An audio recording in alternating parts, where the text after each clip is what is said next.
This might have been a mistake. The range, oh man. Hopefully we can make it. Pulling a trailer, probably not the best idea with an electric truck if you're having to go a long way with a lot of weight and it's very tall.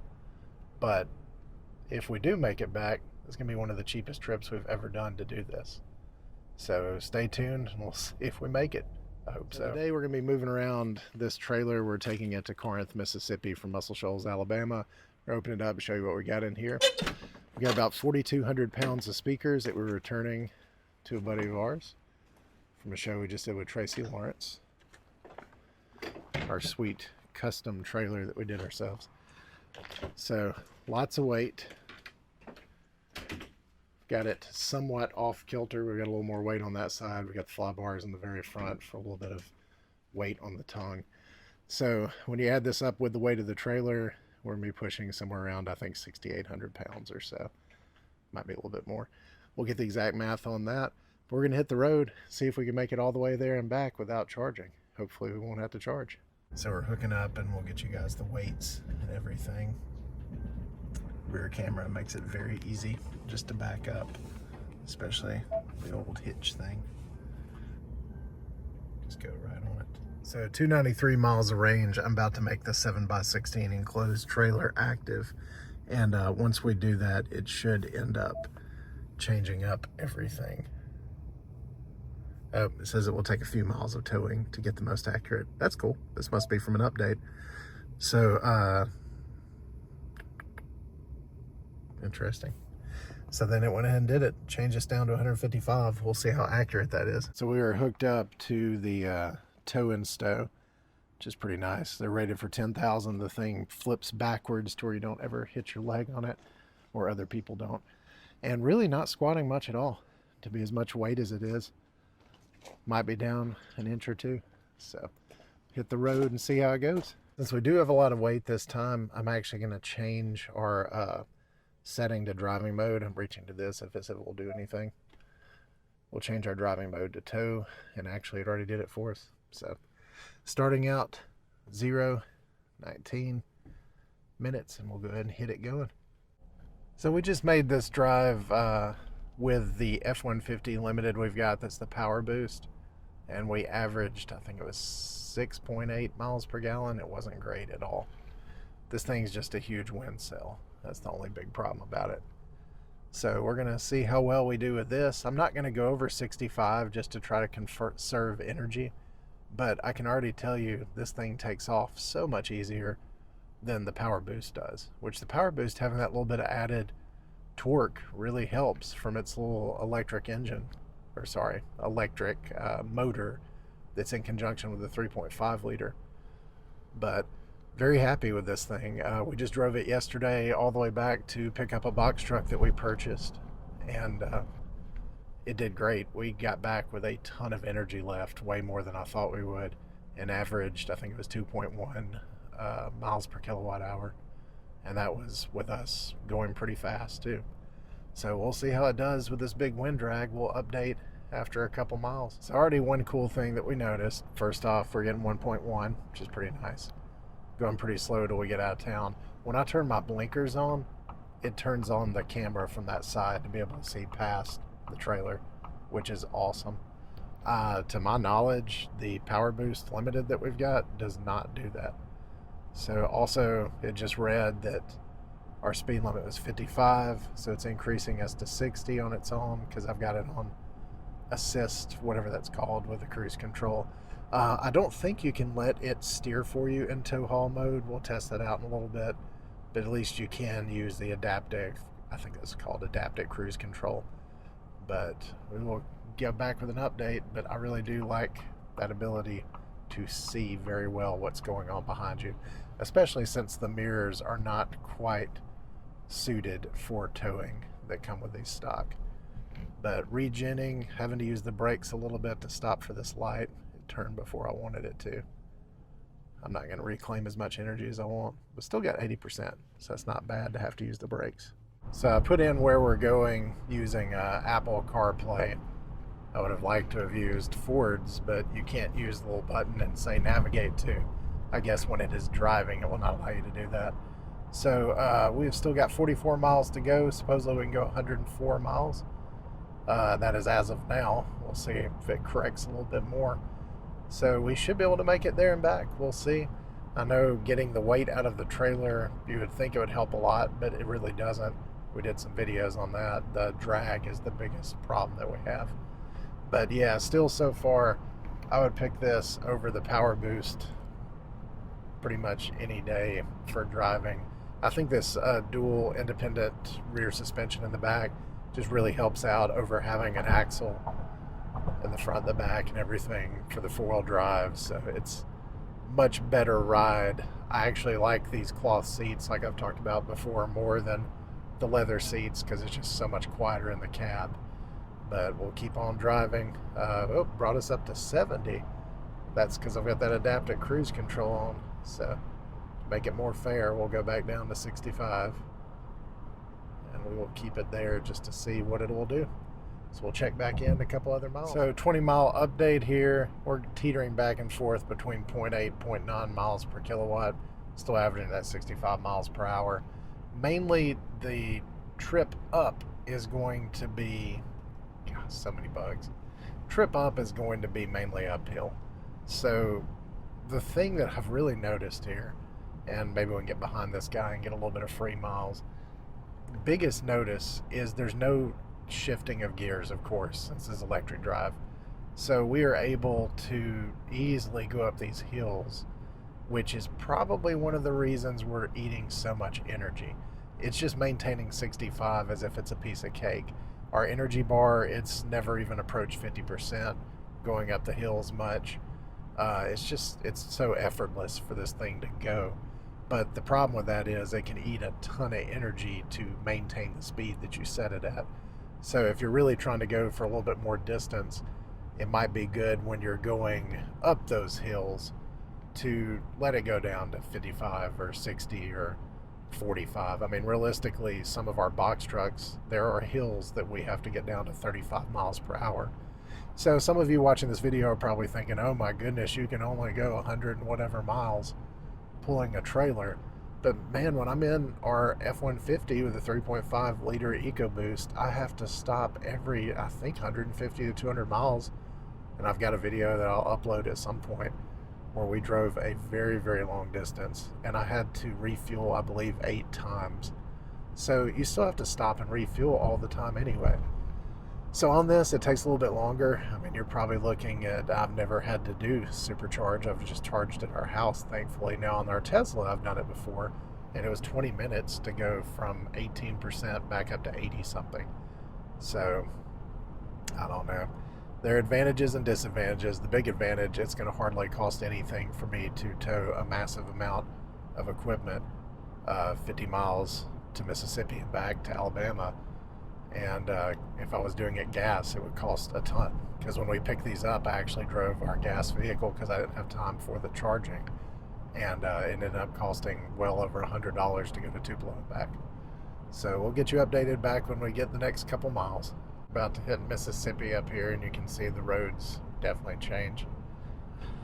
We just went up a massive hill and still barely got to 50% for the first time. And this is a pretty decent hill too. So we can take a look and see how it does with that. But so far I haven't taken my own advice. I just want to see real world application. And you can see we're getting up there this time. And God, this road is so much rougher too. Forgot about how rough the roads are. But they last forever in Mississippi because they are concrete instead of having to do all the asphalt. So drinking it down, made it down to 0.8. We'll probably catch that back up as we go back downhill. But it just effortlessly goes up these hills. And it definitely drains some mileage. We're down to 88 now and still have 27 miles to go. So we should be fine making it there and back. Unless something crazy happens continuing to go uphill. But truck is still doing great. Definitely tell a difference with the roads. Even the Power Boost, it's really bad whenever we're doing these roads too, and the box trucks are insane. So we'll be back down to 0.8, still continuously just going uphill. 33 miles. Other thing I've noticed has been great. Temperatures have stayed pretty much perfect. They haven't moved at all. And we're up to now 63 degrees. So we're kind of ideal temperature to be doing this. Started out 50 something. I think it was like 56. But we'll keep moving. We're at 33 miles of the trip. And we've only got 22 miles left to get there. The 40-mile update, 0.8. Still a lot of uphill. It's going to be cutting it close. We're going to be very close to 50% battery capacity when we drop these off. And just debating, there's nowhere else to charge out here. Corinth, Mississippi, I think did have a few chargers, not really quite superchargers, but they can get me a couple more miles, which would just be enough for me to get back. But everything's still looking great. Temperature hasn't moved at all. Just still staying that 65. The adaptive cruise control kind of did a thing that the other truck does too that irritates me. It read sign for school zone. It was 25 and it slowed us way down. And I ended up catching it before we lost, I think it was like 4 miles per hour.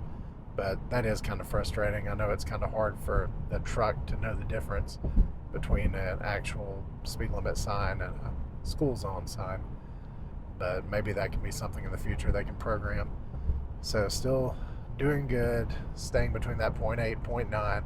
Wish it was more like the 1 mile per kilowatt.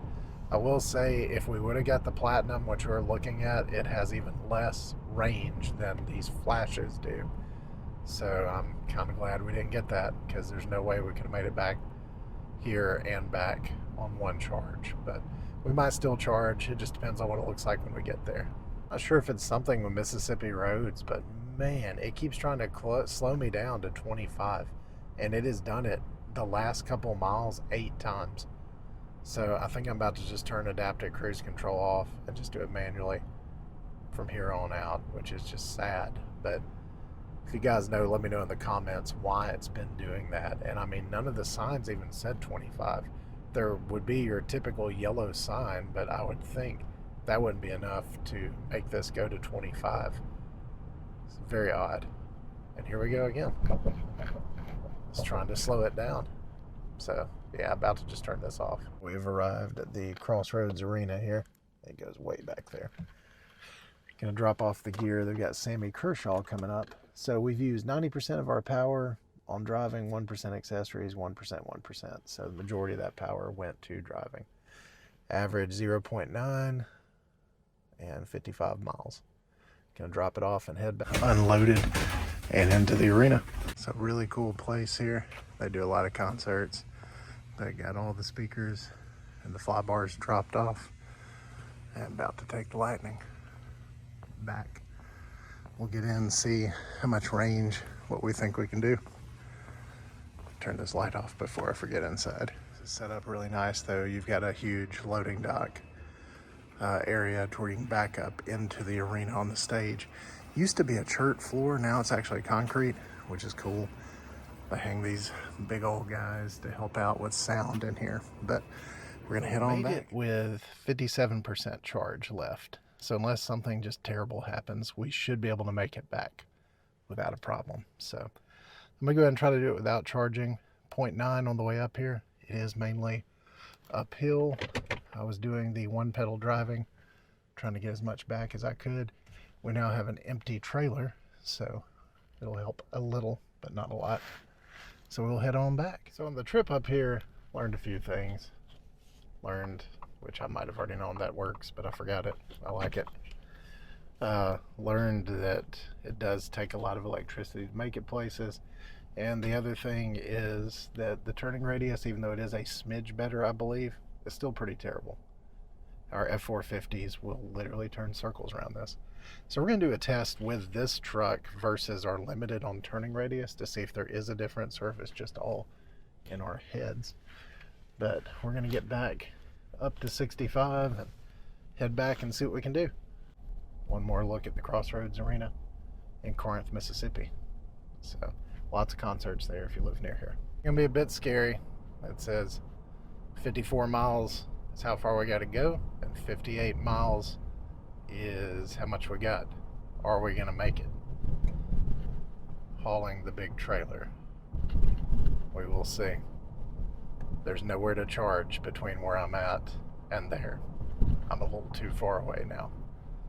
So, fingers crossed, we'll say a prayer, we'll see what happens. So I had a phone call, so I couldn't really do many updates. 85 miles, we're at 31 miles left on the battery, 25 miles left, according to the old predictometer, which is usually wrong.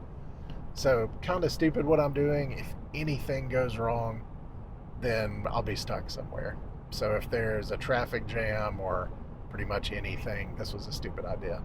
But typically this road, not much goes on. Got 23 miles before we turn left, and then only 3 miles after that, so not many turns on this road. I've not been using any type of cruise control because it's just not working well, and it was doing so much flooring it and then stopping. I didn't want to eat up the battery, but I've been trying to maintain somewhere around 65. So, hey, look at there, driving range low. So that just showed up, and now we've changed colors, so it's letting us know this is probably a stupid idea, but we will keep going. I definitely would not be doing this in a gas vehicle, running down the tank so low. But since we're electric, not as big of a deal. Heading against some pretty massive winds. We've got a hurricane that is kind of doing its magic, so that has hurt us. Our temperature's warmed up a little, but it's not significantly warm. I'm sure we've still got 97% of our power is going towards driving, hardly any of it towards keeping us cool. Not doing the cruise control, I think, has made a big difference. Keeping it at 65 has made a big difference. I will say, if we were going 70, like a lot of people do, there's no way we would have made it all the way there and back. So, another thing to kind of keep in mind is when you're hauling something that's just going to catch a lot of wind, you really just don't need to be going super fast, and it's safer, much easier to control everything when you're going at a reasonable speed. So many bugs today, which is also wild for during the day, but we will make it barely. I've been able to get that gap a little bit bigger, trying to do as much regen down hills as possible. So we'll update as we get closer. Curious if anything happens when this gets below 20. We've never gotten very low at all. In fact, I've never even seen the orange, but I'm wondering when it turns red. Hopefully it would be at this 19%, but maybe it's even lower. So nothing happened at 19%. Stayed the same color. At least we're matching now. 19 miles. 19% in the last video, but we are now limited to 95% power. Had another alert that came up here reminding me that the driving range is low, and it is, but hopefully we'll make it. Which good news is the calculations based off the previous videos we did with this trailer with the same amount of weight pretty much has let us know that from math, minus adding a little bit for hills and things like this, that we should be able to make it there and back with, my calculations showed, roughly about 5 miles, 4 to 5 miles. So it didn't leave much room for error. And that was with calculating a little bit of, instead of doing 1 mile per kilowatt hour, I knocked off 1/10 of that and did the 0.9, which shows to be kind of what we're averaging. So we will keep going here and see if we make it. They're still having this problem up here. When I left, whatever that would be, hour and something ago, probably 2 hours ago, this truck up here had man, I don't know what they're doing to fix it, but the truck's straps had broke, so there was tons of wood that fell off, and it looks like they're having to load it up. They got most of it loaded. So a bunch of people loading wood. Hate that for them. So we are now limited to 90% power, and we have 11 miles left, and you can see it there. But we're almost there. So, sorry, 3.4 miles left to the destination. 11 miles of power. So I've been trying to do really good to regen as much as possible. So we'll make it back and end this. Might have been a mistake, the range. Oh man. Hopefully we can make it. Pulling a trailer, probably not the best idea with an electric truck if you're having to go a long way with a lot of weight and it's very tall. But if we do make it back, it's going to be one of the cheapest trips we've ever done to do this. So stay tuned and we'll see if we make it. I hope so. We have arrived at the destination with 8 miles of range. About to disconnect the trailer and then we will charge it and show you all the stats for everything. But please hit like and subscribe on this video. We'll get the stats up, show you how much it costs to charge and how much it makes the trip. And we appreciate you and have a great day. We're using our $20 per hour premium low sulfur EV fuel. So we got it hooked up here. And since it was in tow mode, it ended up getting everything cooled down to where it can just start charging, which is nice. But here's that tuck and stow, or tow and stow system as they call it. And everything goes underneath it, which is nice. And you can get these with random drops, whatever you need to get. So now on to the stats after it charges. So we ended up having to charge twice because I had to use the truck for something. So you can see here we have 13 kilowatt hours were added the first time. And then on the second one, we added 96 kilowatt hours. So that puts us at 109 kilowatt hours that we used, and pretty easy math, 109 miles. So it was, we just want to see it as 1. So that would be 1 mile per kilowatt hour, which is pretty much what it showed. So not the most efficient thing on earth, but I mean, keeping in mind, that's a big wind drag. That makes sense. So times what our power is, it's $11.44. And $11.44 for something that big isn't bad at all. So then if we were to do the same thing with gas, we typically get 7 miles a gallon in our EcoBoost or Power Boost engine. So that times your standard gas in our area would put us at $49.82. And we'll try to remember 49.82. I think this was somewhere near what the electrical cost was. So that's 22% of the cost of what it would have been. That's not bad at all. So really nice to use the electric route, especially if you can find a way to get free electricity, which we haven't got any of that really in Alabama, but still much cheaper, much more efficient. But the only time that it can be a problem is if you don't have time to supercharge or if you're in a hurry. But please hit like and subscribe.